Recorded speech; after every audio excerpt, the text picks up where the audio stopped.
그동안 신태용은 한국 축구가 어려울 때마다 급히 투입되어 좋은 성과를 거두었습니다.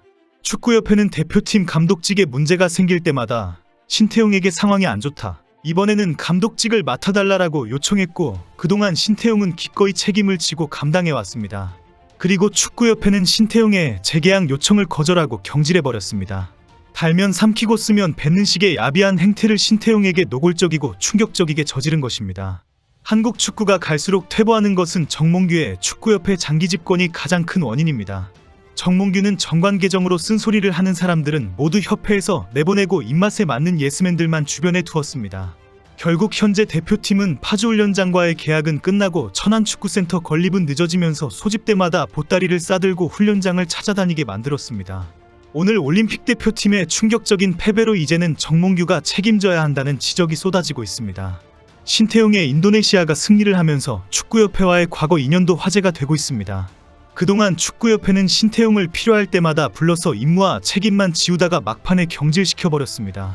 근 10년 동안 한국 축구를 위해 U23에서 U20으로, U20에서 국가대표팀까지 소방수 감독으로 큰 역할을 한 신태용입니다. 그리고 마지막에 재계약을 거부하고 경질해버렸고 한국 축구와 인연을 끊게 만든 축구협회입니다. 결국 정몽규의 축구협회는 단 몇 년 만에 신태용에게 완벽하게 당하고 말았습니다.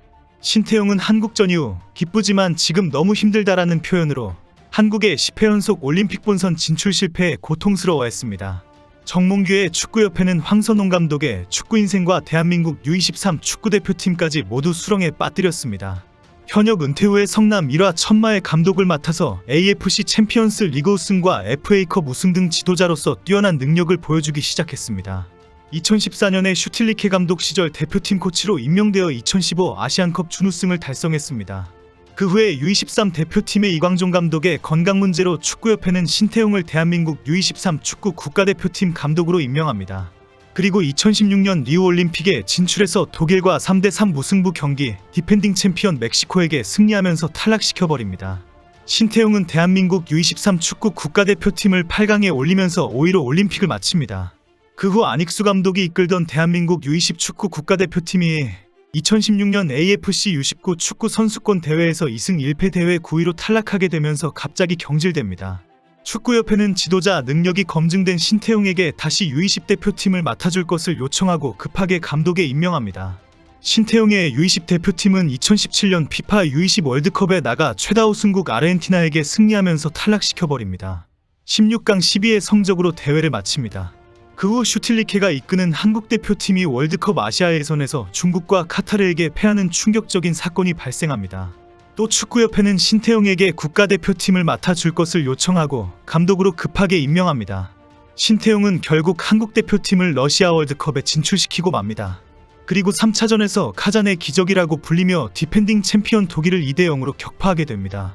해외 방송들이 독일이 월드컵에서 탈락합니다라고 고함을 쳤던 목소리가 생생했습니다. 월드컵 이후 축구협회는 바로 신태용 감독을 경질해버립니다. 스웨덴전은 무승부가 목표였기 때문에 수비 전략이 옳았고 카잔의 기적으로 독일전 승리가 특별하다는 이유로 일단 재계약을 해야 한다는 주장이 많았습니다.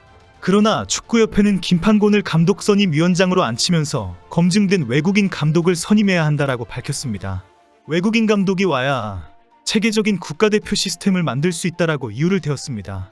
슈틸리케 사태를 반복하지 않는다면서 심사숙고한 끝에 파울루 벤투를 선임하게 됩니다. 그리고 신태용은 한국 축구에서 발을 뺐고 결국 인도네시아로 가는 결정을 내립니다. 이후 정몽규의 축구협회는 파울루 벤투의 재계약 요청을 거절하고 그 유명한 클리스만을 데리고 옵니다.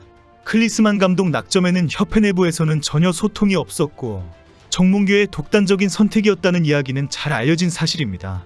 클리스만은 1년 동안 재택근무에 해외방송 해설 투잡 등 논란만 터트리다가 아시안컵 4강전에서 87위 요르단에게 0대2로 충격패를 당합니다.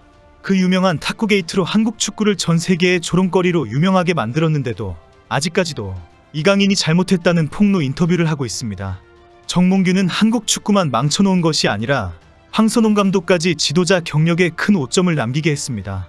진작 이런 결과를 이미 예견했는데도 밀어붙인 정몽규의 책임입니다. 지난 2월 말 황선홍 올림픽 대표팀 감독이 대표팀의 3월 임시감독으로 선임될 때에도 비판이 많았습니다. 당초 기꺼이 십자가를 매겠다라고 적극 지원한 박항서 감독이 유력했었기 때문입니다. 그런데 갑자기 파리올림픽 본선행에 피해가 간다는 우려에도 불구하고 황선홍 감독이 선임되었습니다. 축구협회 내부에서 일부 위원들이 올림픽 대표팀이 위험하다라는 경고가 나오면서 박항서가 유력하다는 주장이 강력했던 것으로 알려졌습니다. 국내 여론도 박항서 감독이 적임자이다라는 지지가 많았습니다. 아시안컵 본선 과정에서 발생한 대표팀 내 갈등을 봉합하기 위해서 박 감독의 카리스마 있는 파파리더십이 필요하다는 공감대가 형성됐기 때문입니다.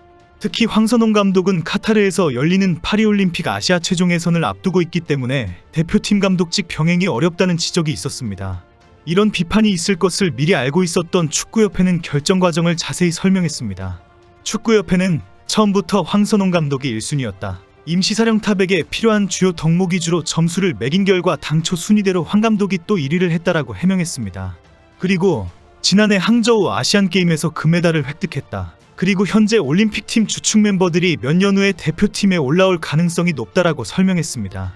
축구협회가 현재 올림픽팀 선수 중 일부가 대표팀에 진출할 가능성이 높기 때문에 가산점을 줬다라고 밝힌 것에 대해서는 황당한 설명이다라는 비판도 있습니다. 결국 일부 축구 팬들은 축구협회의 설명이 억지스럽다. 결국 정몽규와 축구협회가 박항서와 황선홍 중에 말 잘 듣는 것에 가장 우선 덕목으로 삼은 것이 아닌가라고 비판하고 있습니다. 신태용은 인도네시아의 영웅이 되었습니다.